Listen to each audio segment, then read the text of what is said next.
With Obi-wan Kenobi successfully having fled from the moon after dueling Darth Vader in Episode 6 of Obi-Wan Kenobi, the series, it didn't exactly take long for people to start asking questions on how this escape was possible. And that's all due to Vader's Star Destroyer parked right outside the moon.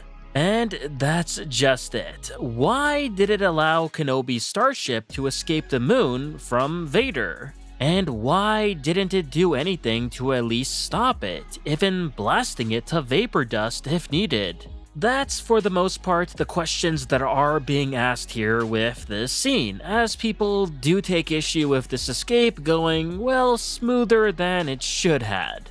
However, I think the answer here isn't actually all that complicated and maybe even fairly simple to explain as to why the Star Destroyer did not attack the starship itself. And that is, for the most part, from what I believe to be that the crew on board the Star Destroyer either were left with strict orders not to engage, or at the very least were not able to get an order from Vader on how they should proceed. The reason I think these two are the most possible answers to this situation is because due to the lack of on-screen confirmation, as we don't see Vader giving any specific orders before departing for the moon, other than saying that he'll want to leave Kenobi alone to himself, so we unfortunately need to speculate on which of these two scenarios ended up really taking place here. However, the good part is that both of the two correlate with one another in the end. Now, let's go with the first and most likeliest possibility, and that is Vader telling the Star Destroyer off-screen to not engage with any escaping vessels no matter what. We've already seen this behavior from Vader in Episode 3 when he told Inquisitors and his troops to not engage with Kenobi, instead wanting to save the hunt for himself. So it's not entirely out of the scope of imagination here that this is what happened. We also know that from that episode as well that Vader has no intentions of killing Kenobi either, at least not just yet, as he's more interested in torturing Kenobi alive first and foremost. Plus, Vader enjoys the hunt, and if he's got a chance to catch Kenobi himself over someone else, he'd much rather take that route. So the same applies here, telling his Star Destroyer crew to not attack any vessel leaving the moon, which of course would be Kenobi trying to escape. But there's a bit more to this, and we'll get to that soon. Because as for the second also possible answer, we have to assume here that Vader didn't leave any orders whatsoever with the Star Destroyer crew. And with him off the ship, the commander on board was left to make a difficult decision that could potentially bear consequences with Vader.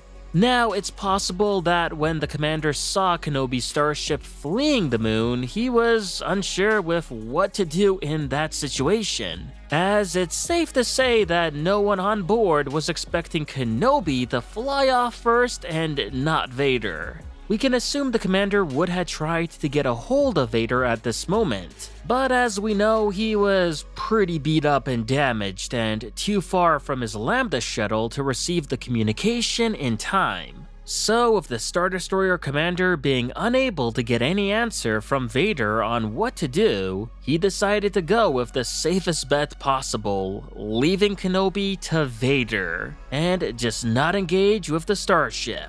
Because if he were to do that, then that's also where answer A comes in, with Vader of course asking for him not to engage. And this is due to the likelihood of potentially destroying the starship, thus killing Kenobi in the process.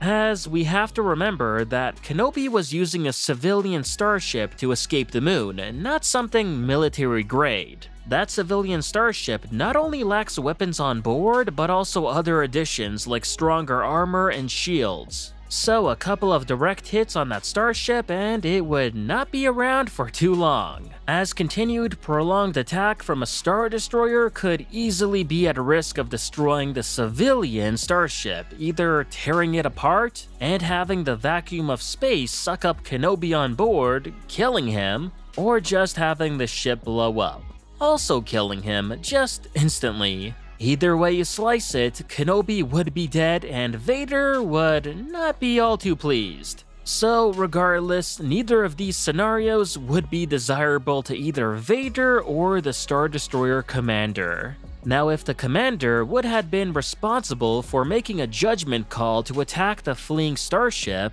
then he knows quite well that he'd be the one paying for it with his life if something went wrong. Hence, that's a risk that no one would be willing to make, not even the Grand Inquisitor on board, who is well aware at this point of how much capturing Kenobi means to Vader. Even so much that he'd rather let the path escape than not chase Kenobi himself. Thus, in summary, if no specific order was left on what to do, the Star Destroyer commander much rather had preferred to let the starship simply go than do something risky and drastic in that situation. And if Vader did leave an order not to engage, well then trying to do anything against that lone starship would have not only been going up against Vader's orders, but would have been a foolish move in general and risk killing Kenobi, thus just begging for a painful death from Vader afterwards. Which, again, is something I highly doubt either the Commander nor the Grand Inquisitor want. Vader said he'll deal with the situation alone, so they need to respect that.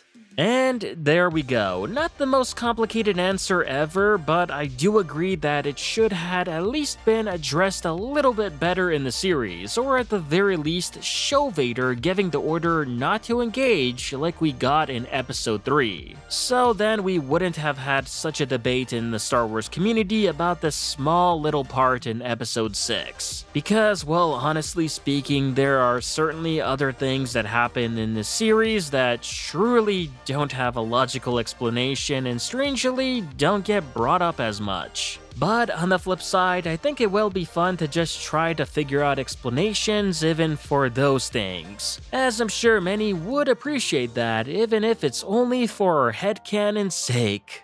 And 7 out.